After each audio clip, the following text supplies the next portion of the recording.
Here's how I sewed the front pockets on this denim jacket. I started by double turning and pressing the seam allowance of the pocket opening.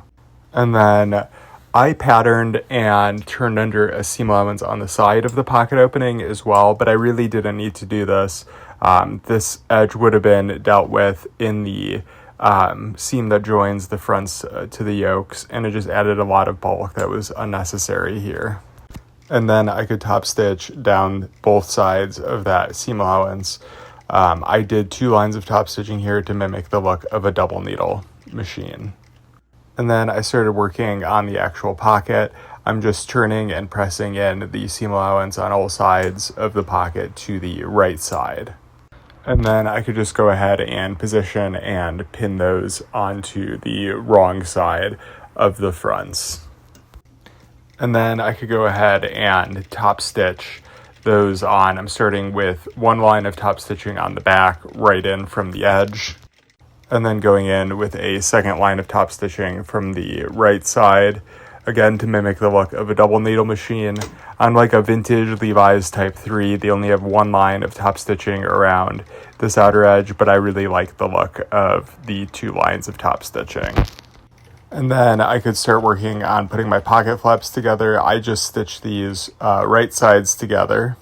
And then I trimmed down the seam allowances and clipped my corners, which would make it easier to turn. And then I flipped the whole thing right sides out. And then just spent some time with an iron to make sure that everything was flat and the corners looked nice. And then I went ahead and top stitched those pocket flaps, again doing 2 lines of top stitching to sort of mimic the look of a double needle. And then I could go ahead and position and pin the yokes on. I'm doing this with the wrong sides together, and I'm not attaching the pocket flap in the seam quite yet. And then I'm going to go ahead and stitch that yoke on. I'm using a 3/4 inch seam allowance here. And then I'm going to go ahead and trim just the seam allowance of the lower fronts in half or just under half.